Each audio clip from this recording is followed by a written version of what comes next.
Hello everyone, and welcome to the newest episode of The Trail Went Cold. I am your host Robin Warder, and at long last we are going to deliver part 2 of a story we started 2 weeks ago. The controversial conviction of Tommy Zeigler, who has spent the last 40 years on death row for 4 murders. Like I said last week, this case is so convoluted that I just had to turn it into a 2-part episode, but now I have finally returned to provide you with the conclusion. I apologize for leaving you folks hanging in suspense for so long, as we were originally supposed to release this episode last week, but trust me, there's a very, very good reason for the delay. After the release of Part 1, I got in touch with private investigator Lynn Marie Carty, who has worked with Tommy Zeigler's defense team for the past 5.5 years, and I should mention, she has done all her work on the case pro bono.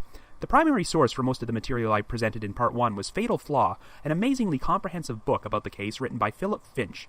However, that book was published way back in 1992, and a lot of new developments have occurred since then. Investigator Carty has uncovered a plethora of new information within the last few years, which is available for viewing at her website, TommyZeiglersInnocent.com. It is the original source of most of the material on this episode, and Investigator Carty has been extraordinarily helpful with supplying me with info and helping me correct some errors in my original rough cut. This is what necessitated the week-long delay, as we wanted to ensure that the information presented here was as accurate as possible and that all the key points were covered. I am very grateful for her assistance, and it's clear that she will not give up until Tommy Zeigler is a free man again. But before we get started, I'd also like to take this opportunity to thank 2 of my listeners, Alice and Amber, who have recently made donations to The Trail Went Cold.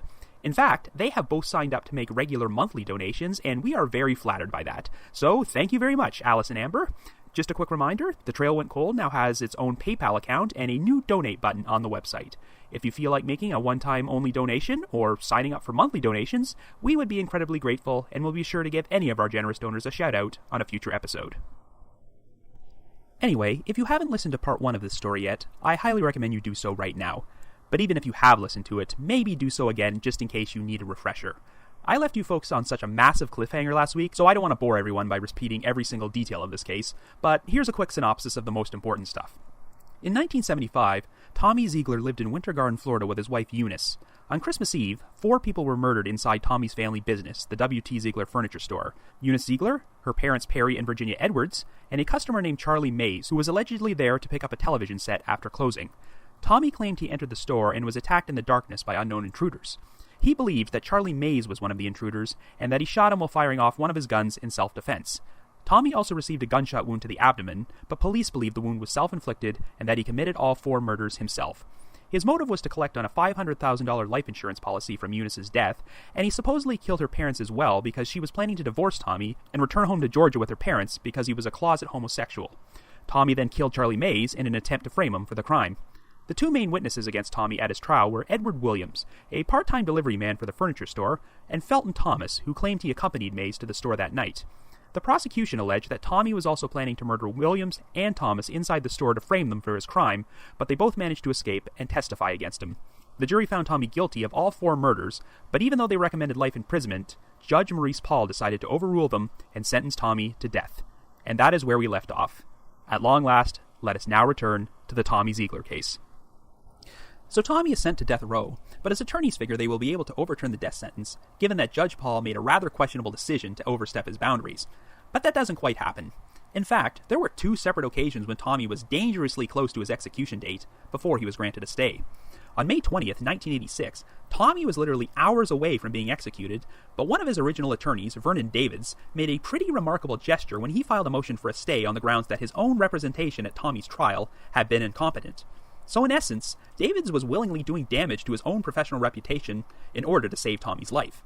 But it worked, as Tommy was granted his stay, and he has never come that close to being executed ever since.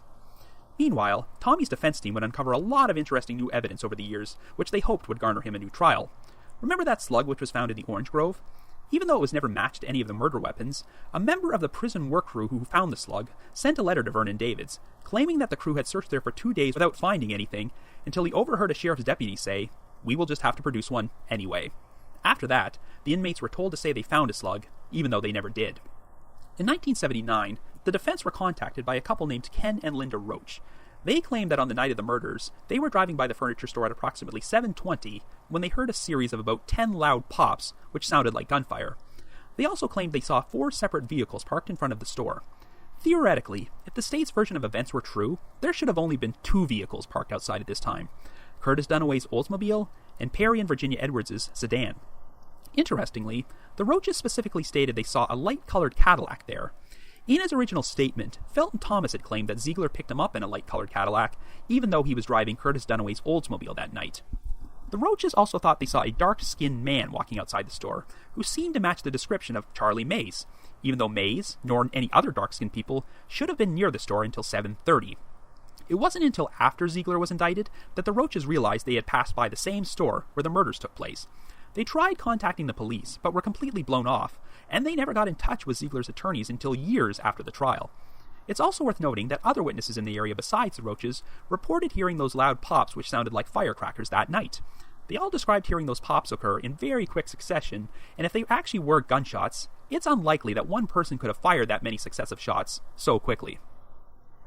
In 1987, the defense received some pieces of evidence which had not been turned over to them by the prosecution during the trial. One of them was a report written by the first policeman who arrived at the scene, who claimed that Zeigler's blood was already dry when he found him. The most interesting piece of evidence was a tape-recorded interview between the prosecution's chief investigator and a young man named John Jellison, who was staying at the Winter Garden Inn, the motel behind the furniture store, on Christmas Eve. He claimed that sometime between 8:15 and 8:30, he looked outside and saw a police car parked behind the store, and a policeman was hiding behind it, holding up a gun. Jellison also claimed he heard what sounded like gunshots at around 9 o'clock. Zeigler did not phone Chief Fickey until 9:18, so what was an armed police officer doing behind the furniture store nearly an hour before the police were called in? The defense had deposed every single police officer in Winter Garden to account for their whereabouts that night, but none of them ever mentioned being parked behind the furniture store during that time period. Zeigler always shared his suspicions that some of the local police had it in for him because of his testimony at Andrew James's trial and because of his attempts to expose the loan sharking racket. So did the presence of this mysterious police officer suggest this whole thing was an elaborate setup orchestrated by the cops and that Zeigler was framed? Well, there might actually be another explanation for the sighting of this officer, which we'll get to in a moment. But one of the most troubling unanswered questions which gnawed away at the defense team was a strange inconsistency in the paperwork. The original arrest report, which was used to arrest Zeigler while he was in his hospital bed, it listed someone named Robert Foster as a witness. In fact, this report listed Foster as doing the things Felton Thomas did, such as pulling the store's electrical switch to turn off the power, running away in fear when Zeigler invited Charlie Mays into the store, and turning himself into the police. Foster's name was also mentioned in some handwritten investigators' notes, and he was actually listed as a witness instead of Felton Thomas in a couple of articles about the case which were published in the Orlando Sentinel-Star. The first article, published on New Year's Eve, had the headline, "Witness at Killings Begs for Jail," and it mentioned how Charlie Mays entered the store and saw a woman's body, and then yelled at Foster to get out of here. For the next 3 weeks, more articles would be published listing Foster as a witness who was in protective custody with the police. Yet when the preliminary hearing rolled around, Felton Thomas stepped in to testify, and this was the last anyone heard of this Robert Foster guy. When the lead investigator, Don Fry, was questioned about this, he claimed that the mention of Robert Foster in the report was nothing more than a typographical error, and that they'd meant to type Felton Thomas all along. Robert Foster, he did not actually exist. However, a woman named Mary Wallace, who happened to be Edward Williams' landlady, she was certain Foster was real. He was apparently a large black man who was acquainted with both Edward Williams and Charlie Mays. Mays played on a softball team run by Wallace's husband, and she said Foster umpired some of their games. And there was also an interesting eyewitness account from Ed Nolan, the elderly man from the Kentucky Fried Chicken, who hung around the murder scene after the police arrived that night. According to Nolan, when Charlie Mays' wife showed up and was informed about her husband's murder, she was in the company of a large black man, and Nolan believed he heard Mrs. Mays refer to him as Robert. You're probably already thinking that the police's explanation about Robert Foster being a simple typo sounds pretty absurd, but wait until you get a load of this. A large black man matching Foster's description had attempted an armed robbery at a Gulf gas station across the street from Zeigler Furniture Store on Christmas Eve, the very same night of the murders. It would be decades until investigator Lynn Marie Carty definitively proved that this Robert Foster existed, and it's a pretty remarkable story. She interviewed Susie Ambler Graydon, who was working with her mother at the gas station on Christmas Eve when the attempted robbery took place. In fact, Susie's mother actually grabbed the robber's gun through the customer window, which is what prompted him to run away. Anyway, Susie remembered that the suspect looked a lot like the actor from The Green Mile, who of course was the late great Michael Clark Duncan. So Inspector Carty taped a photograph of the actor to her computer screen while she searched through mugshots of felons from Florida, and amazingly, she actually found a photo of a man who bore a striking resemblance to Michael Clark Duncan. His name? Robert Foster. Foster had quite a huge criminal record, as he had a history of armed robbery and had escaped from prison on numerous occasions. So investigator Carty asked a retired Pinellas County sheriff's captain turned private investigator named Calvin Denny to find him. When he did, She personally spoke on the phone with Robert Foster, a guy whom the police claimed did not exist. She also uncovered documentation which showed that Foster had been paroled from a North Carolina prison and delivered to Orange County, Florida by sheriff's deputies in August 1975. And Foster's parole was subsequently terminated on January 15, 1976, which just happened to be the day before Tommy Zeigler's preliminary hearing. Of course, after spending the last 4 decades denying these facts, Don Fry has finally admitted that Robert Foster does exist and that an armed robbery did take place at the Gulf gas station on Christmas Eve. Of course, Fry has changed his story numerous times, as he initially claimed that his secretary made the typographical error on the arrest report, then admitted that he was the one who made the mistake during his testimony, but now claims it was one of his deputies who screwed up. However, Fry still maintains that neither Foster nor the robbery have anything to do with the murders. Of course, Tommy Zeigler is now convinced that Foster was one of the men who attacked him and threw him around the store. The prevalent theory from Tommy's supporters is that Foster was originally intended to be one of the star witnesses against him instead of Felton Thomas, which would explain why his name was in the original paperwork. The problem was that Foster was a convicted felon with an extensive criminal history who was on parole at that time, so Zeigler's defense team would not have much difficulty tearing apart his credibility. So by the time the preliminary hearing arrived, Felton Thomas was now testifying as a star witness, and the police acted like Foster did not even exist, even though his name was already on the record. The explanation that the whole thing was just a simple clerical error does not hold much water, because Robert Foster's name was published in numerous newspaper articles during a 3-week period. Given what a high-profile murder case this was, it seems pretty unbelievable that not one person from the police force noticed that the wrong name of a witness kept getting published in the papers for 3 straight weeks. You'd think that someone would have contacted the Orlando Sentinel-Star and forced them to make a correction if there was actually an error in those articles. All the documentation and the newspaper articles featuring Foster's name are available for viewing at TommyZeiglerIsInnocent.com, so it's indisputable that these so-called mistakes happened. The website even features a photograph of a crowd gathered around the furniture store after the murders, and you can see a large black man there who looks like Foster.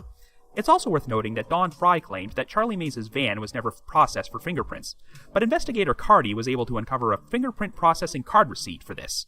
And get this, the FBI admitted to burning and shredding some of the fingerprint evidence. An agent named Ruby Lee Ross stated that she burned photographs of some partial prints on one of the guns because they did not have enough points for a match.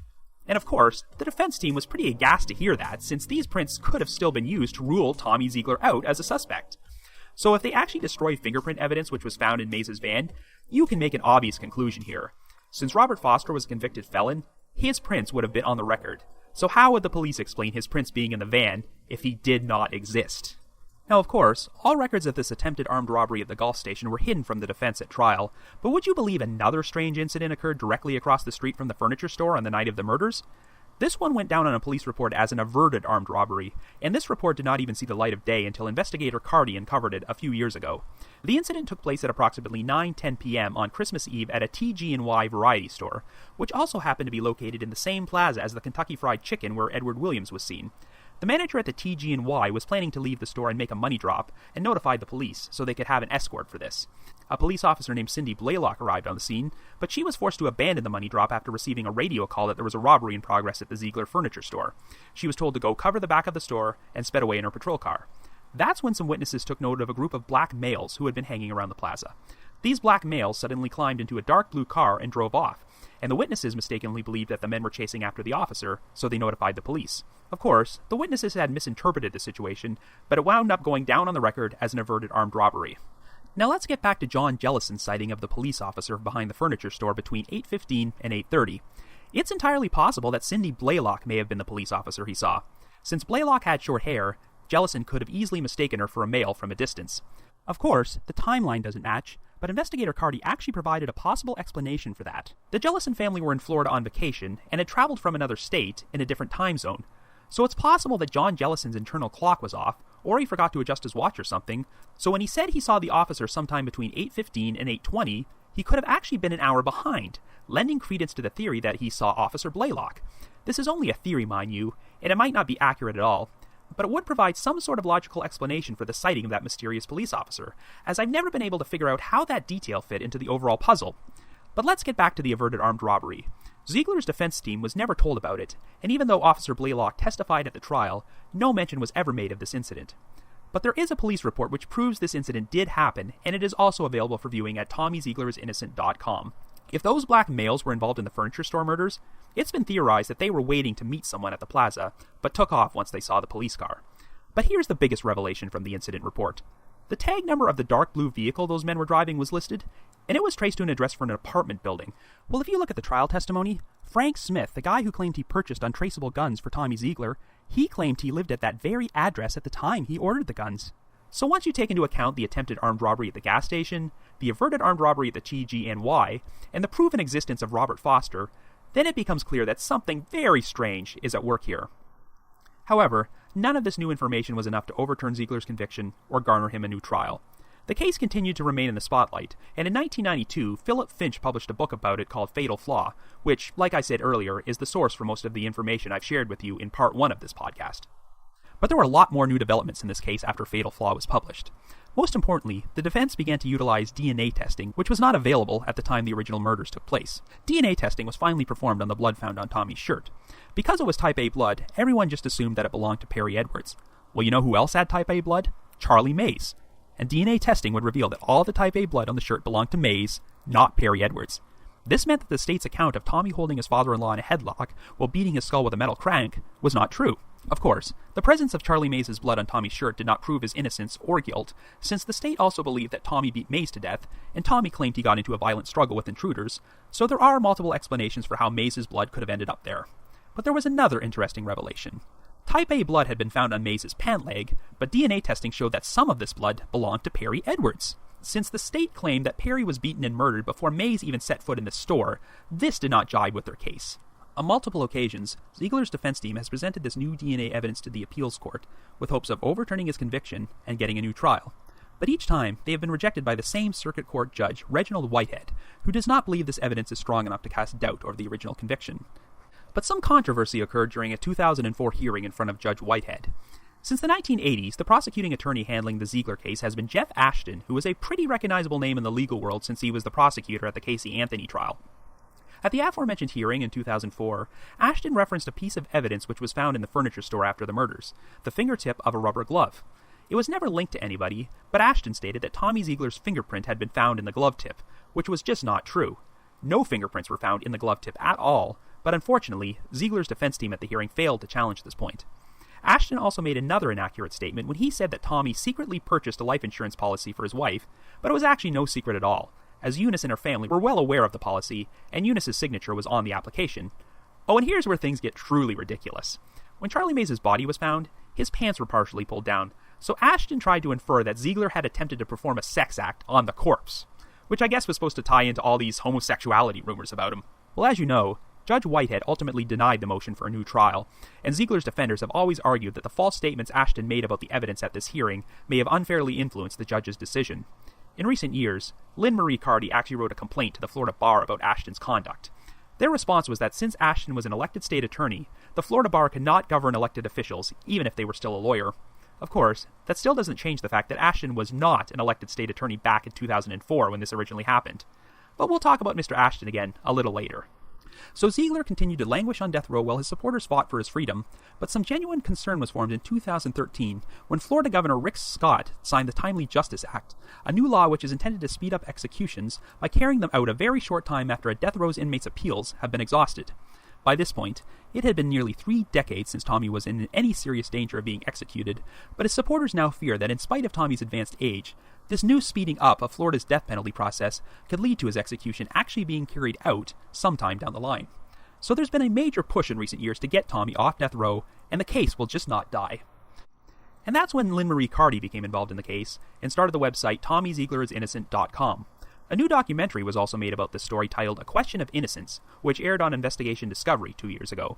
Since it seemed like the new DNA evidence wasn't going to earn Tommy a new trial, investigator Carty knew she would have to do some serious legwork and uncover new evidence to build a strong circumstantial case supporting Tommy's innocence.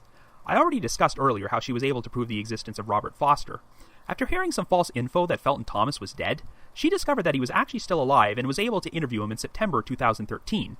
And believe it or not, he actually recanted parts of his original story. He still maintains that he traveled to the furniture store with Charlie Mays and went to the Orange Grove to fire some guns, but now says that he never personally touched or fired any of the guns, which contradicts his original testimony. But Thomas's most interesting revelation is that the police never asked him to formally identify Zeigler as the man he interacted with. They didn't have him pick out Zeigler from a photo lineup or anything. They just told Thomas to say that Zeigler was the guy, and he went along with it. But that's not the most shocking revelation to emerge in recent years. Remember who got all those rumors started about Tommy's homosexuality? Eunice's brother, Perry Edwards Jr. In the book Fatal Flaw, Perry Jr. is barely given a mention because they did not know at the time that he was the one sharing all those rumors with the police. But since Perry Jr. passed away in 2013, some startling information about him has come to light. Perry Jr. was a violent man known for being abusive towards his family, and in 1975 his relationship with his father and mother had become so strained that his father was apparently planning to cut him out of his will. At Thanksgiving dinner that year, Perry Sr. approached Tommy with the idea of making him the new executor of his will instead of Perry Jr. But Perry Sr. wound up being murdered before the will could be officially changed. With Perry Sr., Virginia, and Eunice now dead, this left Perry Jr. as the sole beneficiary of the Edwards family estate, and he inherited $3.3 million. I'm sure you see where this is going. The defense's new theory is that Perry Edwards Jr. orchestrated the murders of his entire family. It's possible that he also intended to kill Tommy as well, and caught a lucky break when the police zeroed in on Tommy as the prime suspect. So Perry Jr. decided to strengthen the police's case by feeding them false stories about Tommy's homosexuality and Eunice's plans to end their marriage and return to Georgia with their parents. After hearing that, investigators were more certain than ever that Tommy was their man, so he wound up taking the rap for Perry Jr.'s crime. Now, is there any evidence to support these allegations? Well, records show that in August 1975, Perry Sr. and Virginia signed their will out of the courthouse where it was being stored. Up until that point, they had not removed it since 1967. The will was subsequently returned to the courthouse by Perry Jr. on January 7, 1976, allowing him to become the sole executor. And incidentally, he decided to do this on the very same day Eunice was buried, and he did not even attend her funeral. Like Charlie Mays and Robert Foster, Perry Jr. was heavily involved in softball. He worked as a deputy prison warden and coached the prison softball team, so it's possible he might have crossed paths with the suspects at some point. It's also worth noting that many members of Felton Thomas's family, including his mother and sister, lived in Moultrie, Georgia, Perry Jr.'s hometown, and Thomas himself was born one town over, in Pelham. And remember that witness, Barbara Woodard, who said she saw a white man in the furniture store doorway on the night of the murders? Well, Tommy Zeigler and Perry Edwards Jr. resembled each other at that time, so it's possible the white man she saw could have actually been Perry Jr. Being a very religious minister, Perry Edwards Sr. did not approve of long hair or facial hair, yet by the time Perry Jr. traveled to Jacksonville for the trial, he was sporting long hair and a thick mustache. You could take that as a sign he was just trying to spite his late father, or it could be seen as an attempt to protect himself in case the wrong person in Winter Garden recognized him from somewhere. And remember how one of Eunice's diamond rings seemed to go missing from her hand after the murders? Years later, Perry Jr.'s 13-year-old granddaughter Nicole claimed she witnessed her nanny putting a ring in a safe deposit box at a bank. The nanny told Nicole that the ring had belonged to her Aunt Eunice and would be hers once she got older. Of course, if that was one of the same rings Eunice was wearing when she was killed, then Nicole's story is pretty troubling. So how would the so-called murder plot unfold? Did Perry Jr. hire the likes of Edward Williams, Charlie Mays, Robert Foster, and Felton Thomas to murder his family? Was he present at the murders himself? Well, apparently, Perry Jr. and Virginia had originally planned to take Perry Jr.'s daughter with them to Winter Garden for the Christmas holidays. But when they stopped at Perry Jr.'s house in Moultrie to pick their granddaughter up, his wife told them she was no longer able to go and made some sort of cryptic statement like, there might be trouble down there.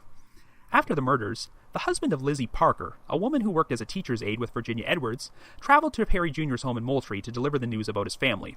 He claimed that Perry Jr.'s reaction was very strange, and that he acted like he already knew this had happened. Incidentally, Lizzie Parker also mentioned that Virginia was very excited to be spending the holidays with Tommy and Eunice, which seems to go against the theory that Eunice was planning to enter marriage and return home to Georgia with her parents. Like I mentioned earlier, there are many documented cases of abuse from Perry Jr. towards his family, which include punching his daughter while she was pregnant and forcing her to have an abortion.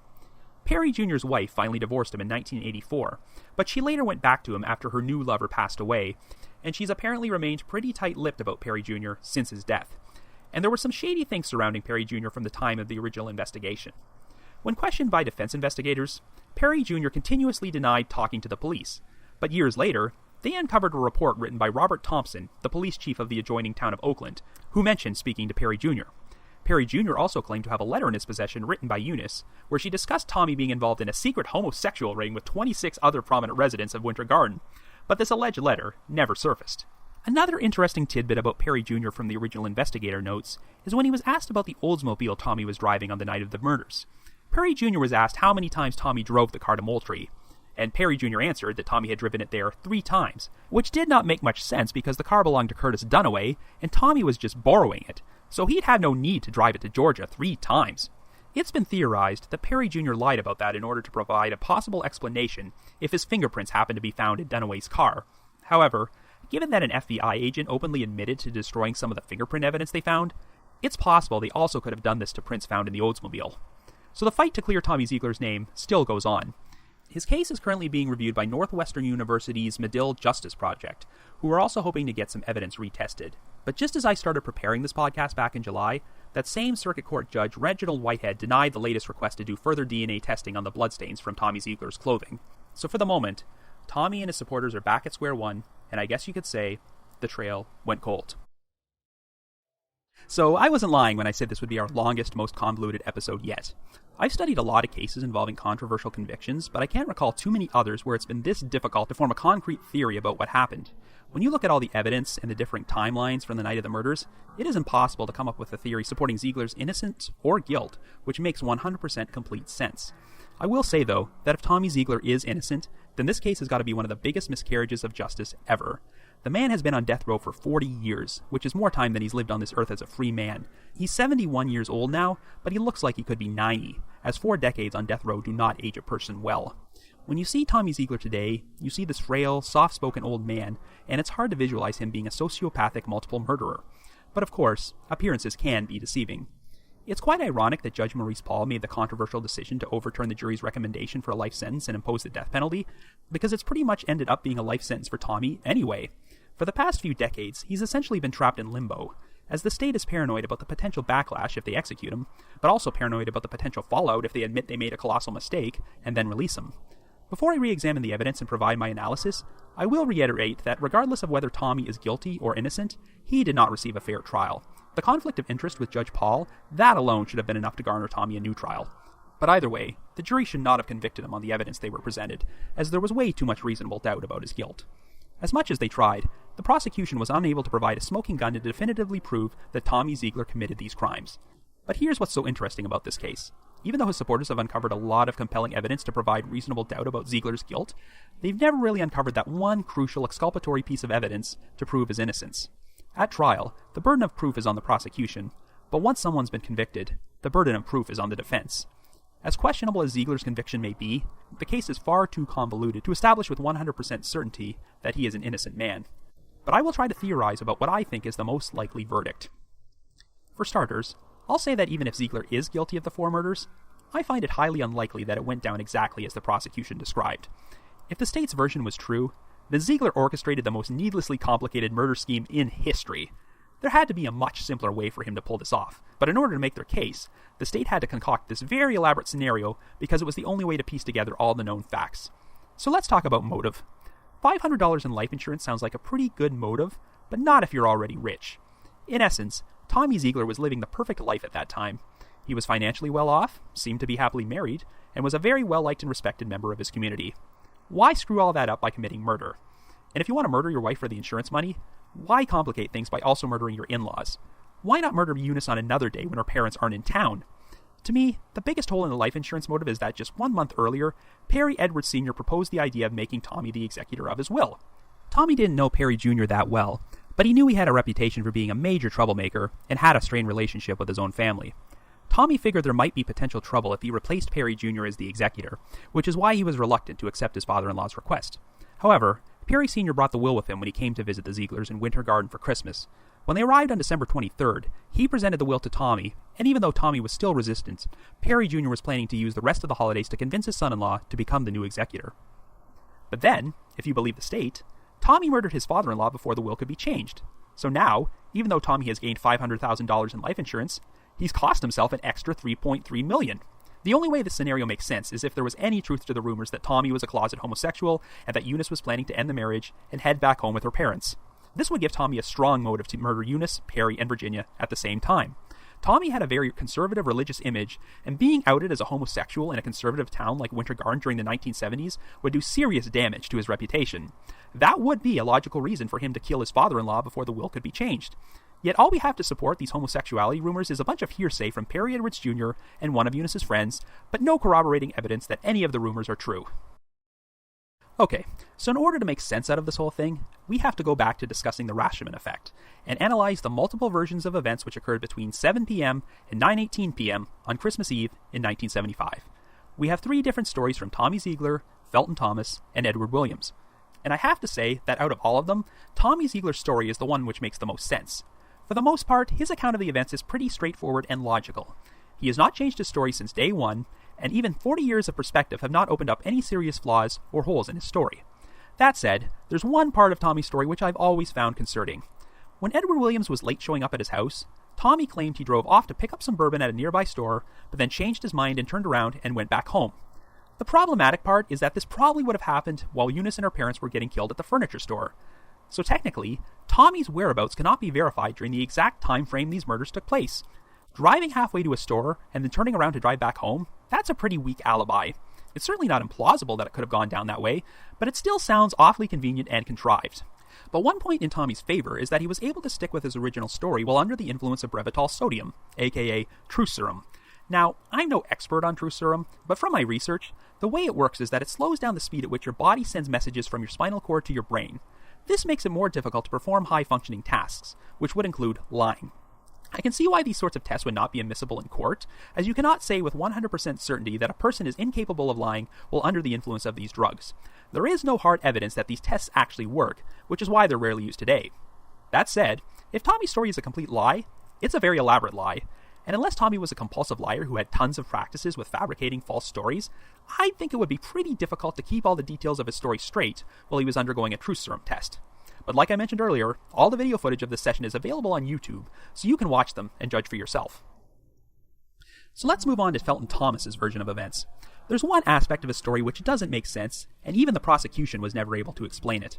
According to Thomas, after he and May showed up and parked their van behind the furniture store, Zeigler drove up to meet them in a car.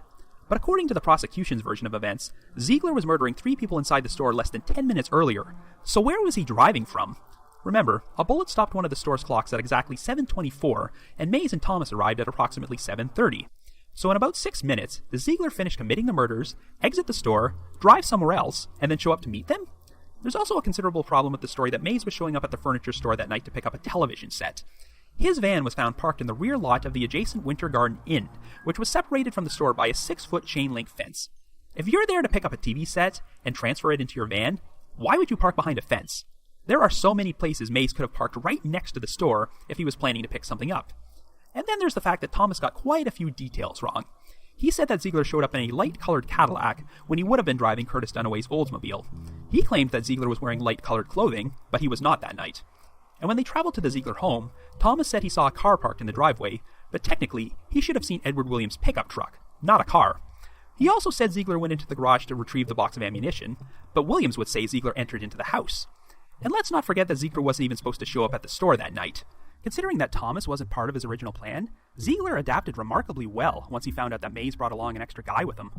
And it's amazing that when Thomas chose not to accompany Zeigler and Mays into the store, Zeigler did absolutely nothing to stop him, even though Thomas could potentially blow apart his entire cover story, which, incidentally, is exactly what he did. Of course, Thomas recanted parts of his story when defense investigators re-interviewed him a few years ago, but an interesting possibility entered their minds. Since Tommy Zeigler and Perry Edwards Jr. resembled each other, what if Thomas's story might actually be true, and Perry Jr. was the white man who approached him and Charlie Mays? Remember, Thomas claimed he never met Tommy Zeigler beforehand, so he could have been mistaken about who he saw. However, defense investigators did show Thomas some photos of Perry Jr., and he never really confirmed or denied knowing him. His response was basically, "I don't know that man by no mustache, no." But Thomas did act very nervous and agitated when Perry Jr.'s name came up. I gotta say, I've never been entirely sure what to make of Felton Thomas. On the surface, it looks like he only became a witness at the last second to replace Robert Foster, so I couldn't decide if Thomas was always part of the original plan, or if he was simply the wrong guy in the wrong place at the wrong time. We're going to get back to Thomas's interview in a little while, but here's another interesting tidbit he shared. Thomas claimed that the white man he interacted with was spitting up a lot. Someone actually spit up and threw up outside the passenger side door of the Edwards' sedan that night. According to investigator Carty, this sample was collected and would probably contain the DNA of one of the real killers if it was ever tested. And it's also worth mentioning that Perry Sr.'s wallet was found in his sedan, and it was empty, lending even more credence to the theory that a robbery had taken place. Now, before we talk about Edward Williams, I have to address the testimony of Dawn and Rita Fickey, which I almost regard to be the elephant in the room in the case against Tommy Zeigler. The Fickeys claimed that Curtis Dunaway's car was not parked in the garage the first 2 times they visited the Zeigler home, but they saw it the last time they went there at around 8:40, 8:45. If true, this would poke a major hole in Tommy's story and support the prosecution's version of events. And remember, even though Dawn Fickey was the town's police, even though Don Fickey was the town's police chief, he was also one of Tommy's closest friends. I should also mention that Fickey did not even particularly like the host of the Christmas party he was attending, and only went there because Tommy invited him. Tommy also requested that Fickey post a bulletin about the Christmas party at the police station, inviting all officers to attend. Hell, Tommy even convinced Oakland Police Chief Robert Thompson to go to the party, even though Tommy didn't even know him that well. Investigators took this as an indication that Tommy wanted as many police officers as possible to be at this party, so they'd be off the streets and he'd have free rein to carry out his elaborate murder plot without their interference. In most ordinary cases, I might take the Fickey's testimony as a damning evidence of Tommy's guilt, but as you probably know, this is no ordinary case. To be fair, near the end of Fatal Flaw, Tommy's attorneys do provide a possible explanation for this situation. They believe the real perpetrators traveled to his house and then drove Curtis Dunaway's car to the furniture store, so it looked like Tommy drove there himself. This was all part of their attempted frame-up job, and would explain why one of the guns from the furniture store was found in Dunaway's car. The problem was that Edward Williams' pickup truck had a bad carburetor at the time, and wouldn't start. Since they couldn't drive Williams' truck away from the murder scene, Williams would now have to admit he drove Tommy to the store to explain why his truck was parked there. So they ended up driving Dunaway's car back to the Zeigler home and parking it in the garage. This would explain why the Fickeys did not see the vehicle the first 2 times they were there, but then saw it at 8:45. I gotta admit, the first time I read that, it just sounded way too convoluted for me. It also wouldn't explain why Fickey claimed he saw Williams' pickup truck parked in the driveway at 8:35 with a black man sitting inside. If the defense's explanation were true, Williams' pickup truck should have already been broken down at the store by this point. But there's another strange complication I haven't even told you about yet. A neighbor named Edward Reeves, who lived across the street from the Zeigler home, he claimed he left his house at around 8 o'clock on Christmas Eve and saw a dark-colored car parked in the Zeigler driveway. When Reeves returned about 40 minutes later, he said this dark-colored car was still parked there. So how does this car fit into the whole thing? I swear to God, I can't remember another case where so many different witnesses contradicted each other and poked holes in both the defense and the prosecution's case. If Edward Reeves is telling the truth, then this would technically help support Tommy Zeigler's story and totally contradict Williams and the Fickeys. Since the eyewitness accounts in this case are all over the map, I just cannot consider the Fickeys' testimony to be a smoking gun. It's also worth noting that in the original investigator notes, Edward Reeves' son goes on the record as saying that Chief Fickey threatened to charge his father with perjury if he was lying about seeing the car, which caused great strain on Reeves since he had recently had surgery after 2 heart attacks. But in spite of this inconsistency, there's one point which works in Tommy's favor. If he was planning to commit the murders, why would he have agreed to accompany the Fickeys to the Christmas party that night? Remember, Tommy's story was that he was going to present the Edwardses with a recliner at the store and then make a pair of deliveries with Williams. And incidentally, one of those deliveries was a potted plant for Don Fickey, so it makes total sense that he would meet up with the Fickeys after he completed his deliveries. It certainly makes more sense than carrying out an elaborate murder plot which required him to travel back and forth to his house multiple times. His whole plot would completely unravel if he happened to bump into the Fickeys at any point during this time. But now let's start talking about Edward Williams. There are just so many things wrong with his story. It seems unbelievable enough that Williams would just hang around the Zeigler home for nearly an hour on Christmas Eve, waiting for Zeigler to accompany him to the furniture store. It doesn't make sense that Don Fickey would report walking past Williams in his pickup truck when he went to knock on the door, yet Williams never mentioned this at all in his statement. But his account of what happened at the furniture store is just absurd. If Zeigler committed all those murders, I just don't believe he would have let Williams escape so easily, at least not the way Williams described. Even if Zeigler's gun didn't work, I can't believe that he would just place the weapon in Williams' hand and not do everything in his power to stop him. I guess it's possible that Zeigler might let Felton Thomas run away, because Thomas wasn't part of his original plan to begin with. But killing Williams and framing him for the murders was absolutely essential to his plan. Otherwise, he would have 2 independent witnesses who could go to the police with stories which completely contradicted his version of events, which is exactly what happened. It also doesn't make much sense that Williams would run all the way across the street to the Kentucky Fried Chicken to use the phone. After he climbed over the chain-link fence, he was in the parking lot of the Winter Garden Inn, and he could have just sought help right there. The whole episode at the KFC is the most problematic part of Williams' story. Virtually every eyewitness places Williams at the KFC between 20 to 40 minutes after his episode at the furniture store supposedly took place. Since the Nolans saw him at around the exact moment the police showed up at 9:21, their particular time frame cannot be wrong. Remember, Williams claimed he left the scene and hitched a ride out of town because he couldn't get through to the police. But if the Nolans' claims are accurate, then Williams would have been there right when the police arrived. If Williams was a completely innocent victim, and Tommy Zeigler had just tried to kill him, why wouldn't he just approach the police right then and there, rather than taking off and disappearing for several hours? And the clothing Williams turned into the police was clearly different than the clothes he wore at the furniture store, as his shoes had no scuff marks, his pockets had no trace of gunshot residue, and all the witnesses at the KFC described him wearing different colored clothes. Add in the fact that Williams' truck was found at the store, and he had one of the murder weapons in his possession, and it's quite amazing that the police just took him at his word and didn't think he was involved. It's worth noting that Williams' truck was dealing with a bad carburetor at the time. Whatever happened inside the store, I would not be surprised if Williams left his truck behind because it wouldn't start. I think that's what caused him to go into panic mode and run over to the KFC. Otherwise, I don't think he would have turned himself into the police at all. But since his truck was parked at a location where 4 murders had taken place, he had no choice but to come forward and provide an explanation, and he probably disappeared for several hours in order to dream up a cover story for himself. Edward Williams has since passed away, so we may never know the full truth about his actions that night. I think the key is determining Charlie Mays' role in this whole thing. Was he truly an innocent victim, or was he a willing participant in a murder/robbery? Well, at the time, Mays was a pretty well-liked figure in the town's black community, and most people had a hard time believing that this hard-working family man could be involved in murder. But there were also rumors that Mays had gambling debts, which, if true, might make him desperate enough to be roped into something illegal. But here's an interesting point to discuss. When Mays visited the furniture store that morning, he was accompanied by his wife and Brian Ned, a 16-year-old black kid who worked on his fruit-picking crew.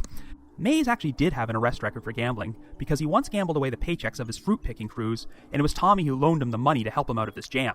Now, Mrs. Mays claimed her husband told her he'd made arrangements to return to the store that night to pick up the TV set, but she could only take his word for it. But Brian Ned? He claimed he actually overheard a conversation between Mays and Zeigler where they made those arrangements. Now, on the Unsolved Mysteries message board, the Cars 1986 made an excellent point which caused me to do a double take for a moment. In his deposition, Brian Ned testified that he heard Zeigler tell Mays to meet him at the store after closing to pick up the TV set. If this is true, then that would lend considerable credence to the story that Zeigler was guilty, because Zeigler always denied that such an arrangement had been made. Brian Ned is mentioned during the first several pages of Fatal Flaw, but even though the book offers a rebuttal for most of the evidence against Zeigler, it doesn't have an explanation for Ned's testimony, which seems pretty strange. Why would this kid have any motivation to lie? Well, the only other mention of Ned in the book is a brief description of him getting into a shoving match with one of the investigators on Zeigler's defense team, but unfortunately, it doesn't provide any explanation for this altercation. However, the book makes it very clear that the majority of Winter Garden's black community thought Zeigler was guilty right from the outset, and felt betrayed by the fact that he had befriended Charlie Mays and decided to murder him. So I wouldn't consider it a stretch to think that an impressionable 16-year-old kid like Brian Ned might decide to lie about overhearing that conversation in order to strengthen the case against Zeigler. Now, I really don't know anything about Ned or his character, but I am offering up one possible explanation for why he might lie about what he heard. Or maybe Ned didn't deliberately lie and just misunderstood what he heard. Maybe Zeigler and Mays did discuss picking up the TV set at a later time without specifically saying they would do it that very night.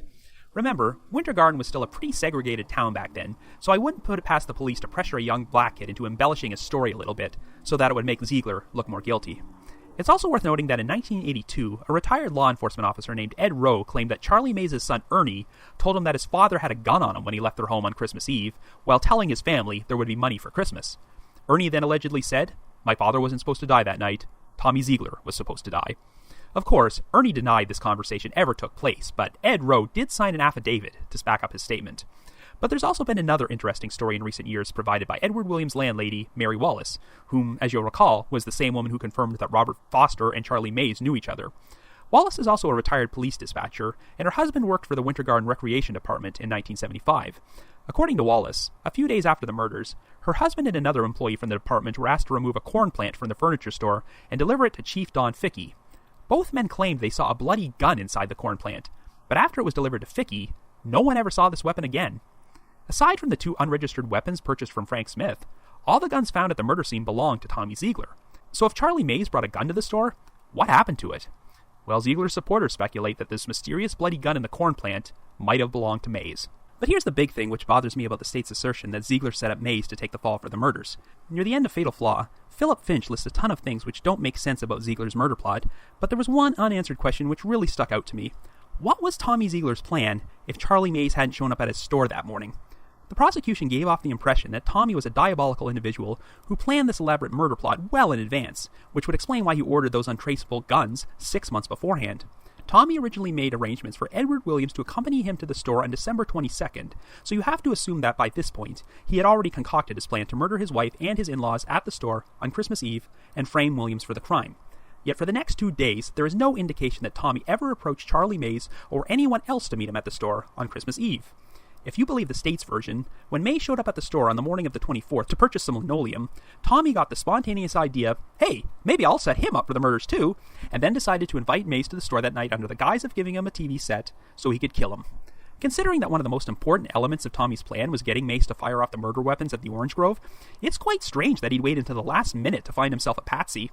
Once again, if Mays didn't show up at the store that morning, Or if he told Tommy he couldn't meet him at the store that night, what was Tommy going to do? He spent the entire rest of the day working at the store, so when would he have time to find another patsy? Was he really planning to pin the entire crime on Edward Williams alone? And while we're on the subject of Williams, why would Tommy ask him to meet him at his house at 7:30, the exact same time he arranged to meet Mays at the store? How would his plan work if Williams didn't have the patience to wait around in his driveway for nearly an hour and then just decided to bail on him? It just seems crazy that Tommy could orchestrate this elaborate murder plot and leave so many things to chance. It seems like this plan of his required pitch-perfect timing when so many things could have gone wrong. The state even theorized that the reason Tommy offered to switch cars with Curtis Dunaway was because he'd have to travel back and forth a lot that night, and there would be less risk of him being recognized if he drove someone else's vehicle. Fair enough, but that doesn't change the fact that Dunaway's Oldsmobile was still having car trouble, and Tommy took a huge risk by borrowing it. If the car broke down while Tommy was in the midst of carrying out his murders, his entire plan was ruined. I might be more willing to believe Charlie Mays was an innocent victim if they hadn't discovered Perry Edwards' blood on his pants. Their bodies were found 15 yards apart from each other, and there weren't any bloody footprints between them, so I don't see how that blood could have wound up on Mays' pants if their paths hadn't crossed at some point. And of course, that goes completely against the state's assertion that Perry was murdered before Mays even entered the store. So I think I've pretty much established that I do not believe the state's version of events which happened that night, but does that mean Tommy Zeigler's innocent? Well, it is possible that he still could be guilty, but the actual murder plot was far less convoluted. One other theory is that Tommy could have hired Edward Williams, Charlie Mays, Felton Thomas, or some others to meet him at the store and murder Eunice and his in-laws for him. After they completed the job, Tommy then decides to double-cross his accomplices by shooting them inside the store and placing all the blame on them. However, Tommy only succeeds at killing Mays before the others shoot him and escape. I mean, there are a lot of holes in that theory, and I don't necessarily believe it, but I think it says a lot about the state's case that this particular version somehow seems a bit more plausible. Even if there was some truth to this theory, the state needed the testimony of Williams and Thomas to make their case, so there was no way they were going to present a scenario where either of them were willing participants in the murder. So if Tommy was a completely innocent victim, then who really was responsible for the murders? Well, as I mentioned earlier, the big theory Zeigler's supporters have pushed forward in recent years is that Perry Edwards Jr. was the mastermind behind the whole thing. Now, I gotta admit, I found it a bit troubling that they never pushed this theory until after Perry Jr. died in 2013. It seems awfully convenient that they started pointing fingers at the guy when he was no longer around to defend himself. But in fairness, I have been assured that there were plans to go public with these suspicions about Perry Jr. while he was alive, and it was just an unfortunate coincidence that he suddenly died of a heart attack. In fact, his granddaughter Nicole had apparently told him that he was being investigated, and reported seeing him burning some papers in a fire barrel shortly before his death. I will say, the theory about Perry Jr. orchestrating this whole thing is very compelling and makes sense on the surface, but there was one unanswered question which initially prevented me from getting fully behind it. Did Perry Jr. know that his family was going to be in the furniture store that night? Remember, Eunice brought her parents to the store after closing because she and Tommy were going to provide them with a recliner. I can't be sure, but you'd assume that this was a Christmas surprise and that Perry Sr. and Virginia wouldn't have known about it when they left their home in Moultrie. So did anyone from the Edwards family tell Perry Jr. this was going to happen? Because if not, then I don't know how Perry Jr. could have arranged this whole thing. This took place after the store was closed, so there would be no reason for Perry Jr. to think his family would be there at the time. For Perry Jr. to orchestrate this murder plot and recruit a bunch of accomplices, he'd need to have advanced knowledge of his family's whereabouts in order to make it work. And the connection between Perry Jr. and Charlie Mays and Robert Foster seemed very, very tenuous to me. Just because they all love to play softball is not evidence that they actually knew each other. The story about the nanny having possession of Eunice's ring is pretty interesting, but I did acknowledge the possibility that there might have been some sort of clerical error, and the police gave the ring back to Perry Jr. without making a record of it, which would make sense since he was the next of kin. However, I learned that Eunice's wedding ring was actually taped to her finger when her body was found to prevent it from getting lost. So if Eunice had been wearing her family ring, the same thing would have happened. So it seems pretty certain that this ring was taken from her before the police arrived. I will say that Lynn Marie Carty did address a lot of my misgivings about the theory that Perry Jr. was responsible. She suspects that Perry Jr.'s original plan was not to murder his family inside the furniture store after closing. It just sort of happened that way. It's possible the murders were actually supposed to take place at the Zeigler home earlier in the day. On Christmas Eve, there were numerous sightings of a dark blue car driving up and down the street in the Zeiglers' neighborhood throughout the day. If these were the killers, they very well could have followed Eunice and her parents from their home to the furniture store after closing and used that as the ideal opportunity to kill them. When Tommy showed up at the store shortly thereafter, they shot him too, but whether by design or pure luck, he wound up taking the rap for the murders. The thing about the dark blue car I just described is that it just seems to keep popping up throughout the day. A vehicle matching that description was seen parked in front of the furniture store that night by numerous witnesses, including Ken and Linda Roach, whom, as you'll recall, saw 4 vehicles outside the store when there theoretically should have only been 2. This car also seems to match the description of the vehicle Edward Reeves saw parked in the Zeiglers' driveway between 8 o'clock and 8:40. and it would also match the description of the vehicle the black males used to speed away from the TG&Y store during the averted armed robbery incident. Shortly after Tommy was arrested, a black man named Nathaniel Brown contacted Tommy's parents with a shocking piece of information. Brown claimed that an unknown white man had paid $1,000 each to a group of black males to commit some murders. Two of these black men were named Don and Jerry. Robert Foster was known for using a number of aliases during his criminal career, one of which was Jerry Freeman. Brown also specifically mentioned Charlie Mays' name, and said he was planning to steal a TV set when he visited the furniture store that night. But the strange thing about Brown's story is that he claimed the murders were part of a revenge plot orchestrated by the white man against Tommy's father, Thomas Zeigler Sr., and that one of the reasons was because Mr. Zeigler had bested him on some property deals. Even though these people shot Tommy, Brown believed that they never intended to kill him and wanted to frame him for the crime, so that his parents would have to suffer the indignity of seeing their son get convicted of murder. Brown claimed he was a member of the NAACP and came forward because of Tommy Zeigler's reputation for being supportive of the black community. This info was turned over to the police, but Don Fry later dismissed Brown's story and claimed he was nothing more than a criminal and an habitual liar. When defense investigators attempted to find Brown later on, so he could testify at trial, they were told he had been killed in a shootout in New York City. When you look at the state attorney file, Nathaniel Brown did actually appear on the original witness list, but then they told the defense to remove him. Well, guess what? Reports of Brown's death were greatly exaggerated. Investigator Carty was able to uncover a death certificate for Nathaniel Brown, and it turns out he actually died in Florida in July of 2006. Brown's story is pretty unusual, as there's zero indication that these murders were a revenge scheme against Tommy's father. But one detail which added credibility to the story was his claim that all the guns used in the murders had been wiped clean, as this info was not known until weeks after Brown mentioned it. Well, investigator Carty believes that Brown was actually telling the truth, but that some of the details got lost in the translation. It's possible that Brown might have actually said it was a revenge scheme against the father, and everyone incorrectly assumed the father was Thomas Zeigler Sr. But what if the father was actually Perry Edwards Sr.? When Brown said that the father had bested the mastermind of this plot on some property deals, that can be interpreted as him besting his own son. Because if Perry Sr. cut Perry Jr. out of his will, then he would no longer be able to inherit his family's farmland.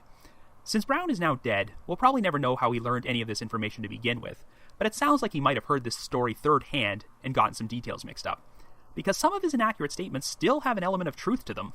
For example, he claimed that one of the black men, Jerry, had a glass eye, which doesn't apply to any of the known suspects. However, court transcripts show that Mary Ellen Stewart, the same witness who testified to arranging the purchase of untraceable guns between Tommy and Frank Smith, she mentioned that she only had one eye. Brown also claimed that Jerry had taken a bullet wound to his right shoulder and was currently recovering in Oakland, and while this detail doesn't seem to apply to Robert Foster or any of the other suspects, there's an element of truth to this too. Remember how Tommy claims that when he was attacked in the furniture store, he pulled out his .22 to defend himself, but the gun jammed? Well, Tommy did manage to get one shot off before his weapon jammed and it was knocked from his hands. What if this shot actually ended up wounding someone? Even though an empty .22 case was found at the scene, no .22 caliber bullets were recovered. This made the defense suspect that Tommy did manage to wound one of his attackers, and that this person left the store with a .22 bullet still inside them. And I suppose now would be an opportune time to mention the person who pointed Inspector Carty in the direction of Perry Edwards Jr. in the first place, a Georgia sheriff's deputy named Gene Jones. Well, Jones's son just happened to be the husband of Perry Jr.'s granddaughter, Nicole. Perry Jr. had threatened to kill his grandson-in-law, and Jones always thought there was something off about the guy, which is what compelled him to get in touch with Investigator Carty. When Jones learned about Felton Thomas's description of the white guy he met on the night of the murders, he thought Thomas might be referring to a criminal named Edward Lee Bryant, who went by the nickname Slim. Slim had a reputation for being a drug-dealing hitman and just happened to hang out in the same Georgia bar as Perry Edwards Jr. He was also known to drive a car which resembled a light-colored Cadillac. This might explain the discrepancy in Thomas's story, where he claimed that Tommy Zeigler picked him up in a light-colored Cadillac, even though he should have been driving Curtis Dunaway's Oldsmobile at that time. There was another strange discrepancy in Thomas's trial testimony which was not followed up on by the defense. At one point, while describing his encounter with Zeigler, Thomas stated, and I quote, "I ain't paying too much attention because he was on the truck when everybody was trying to get their equipment sharpened there." This is a very odd statement because Thomas claimed that he never met Zeigler before he showed up at the furniture store. But now he's implying that he met him earlier? And why would Tommy be sharpening equipment? Well, here's where this Slim guy ties into the whole thing again. Slim actually ran a tool sharpening business for migrant workers who worked in the fields, which he would use as a cover to sell them drugs. And as you might recall, Felton Thomas worked as a migrant worker. During your interview with Thomas, Investigator Carty showed him a photograph of Slim. And much like when he saw the photograph of Perry Jr., Thomas appeared to become visibly agitated. But here's the real interesting part. Gene Jones claims that around the same time as the murders, Slim got shot in the right shoulder with a .22, and Jones got this story directly from Slim's uncle, who was a prominent law enforcement officer. The story goes that Slim sustained this gunshot wound after a fight with a black guy named Bear, but Slim didn't seem to be too worried about pressing charges against the guy or getting payback. Now, as you remember, Nathaniel Brown claimed that a black guy involved in the murders was shot in the right shoulder, but what if he got that detail mixed up? Could Perry Edwards Jr. have entrusted Slim to help with his murder plot? Was Slim at the furniture store when the murders took place? Was Slim the white man that Felton Thomas interacted with that night? Did Tommy Zeigler fire a shot into Slim's right shoulder? It's certainly possible, but at this point, I've delivered so many pieces of information that my head is ready to explode. So, if you're just waiting for me to come up with a definitive theory which explains what actually happened at the W.T. Zeigler Furniture Store on Christmas Eve in 1975, well, I'm sorry to say, I don't think I can. The whole situation is such a ridiculous, convoluted mess that with all the evidence we have to work with, it's impossible to come up with a theory supporting Tommy Zeigler's innocence or guilt, which doesn't have a bunch of holes. But if I had to choose one or the other, I would have to go with innocence. There's just too much about this case which doesn't make sense. There's just too many strange coincidences and too many things covered up by law enforcement to make me feel comfortable about Tommy's guilt. Something strange is definitely going on, and it seems more likely to me that someone else had to be responsible for these murders. I have to admit that I've gone back and forth on this issue many times over the years. I've discussed this case with fellow true crime buffs, and some of them have brought up some pretty compelling arguments about why they believe Tommy is guilty. It reached a point where the case got so convoluted that it became larger than life, and I started thinking that maybe Occam's razor was the answer here, and that Tommy did it, and that the right man was in prison. However, once I spoke with Lynn Marie Carty, the story got even more convoluted, and I started thinking, there's no way a murder case could get this complicated if they got the right guy. There's no way the police would flat out pretend that key figures like Robert Foster did not even exist if they didn't believe they screwed up and charged an innocent man. I think they developed tunnel vision and wouldn't look at any other possibilities besides Tommy Zeigler being the murderer. When Perry Edwards Jr. served as Don Fry's confidential informant and fed him all that info about Tommy being a homosexual, that sealed the deal for them. And once they charged Tommy with the crime, they passed the point of no return. Even when holes started to emerge in their theory and evidence started pointing to Tommy's innocence, they couldn't just admit they made a mistake and start over again. And unfortunately, that's what happens in so many wrongful conviction cases. When you look at the big picture, there's way more evidence supporting Tommy Zeigler's innocence than his guilt. So was Perry Edwards Jr. the real mastermind behind this horrible crime? In spite of my initial misgivings, it does sound like the most plausible explanation to me. I fully concede that I cannot provide an airtight explanation about why I think Tommy Zeigler's innocent, but here's the thing. The state of Florida cannot provide an airtight explanation about why they thought Tommy Zeigler was guilty. The case they presented in court left way too much room for reasonable doubt, so there's no way Tommy should have been convicted, let alone sentenced to death. I really hope that the Timely Justice Act doesn't pave the way to Tommy being executed. Even if he committed the murders, how much time does he have left anyway? Is there really much point to executing a man in his early 70s? At the very least, I do think that Tommy deserves a new trial. If Tommy Zeigler was guilty all along, well, he's been incarcerated for the past 40 years, so even though he's still alive, justice has technically been served. But if he was innocent, then this is one of the biggest miscarriages of justice of all time. It is the tragic and frightening tale of a man having his perfect life stolen away from him because the system went horribly wrong. But if you're a believer in Tommy Zeigler's innocence, I might have some hopeful news for you. Remember how I mentioned Jeff Ashton and his less than ethical behavior on this case? Well, the very day before part 1 of this podcast was released, Ashton was defeated in his re-election bid to become Orange Osceola State Attorney. His opponent was Eunice Zeigler, and her victory was considered a major upset. It was quite a remarkable coincidence because I had zero idea this election was even happening when I put this podcast together. From what I've heard, Eunice Zeigler has a lot more integrity than Jeff Ashton and genuinely wants to improve Florida's criminal justice system. So while Jeff Ashton has spent decades doing everything in his power to keep Tommy Zeigler in prison, Eunice Zeigler may have a much more open mind about looking into this case. So obviously, Tommy's story is not over yet, and there could be some potential developments in the near future.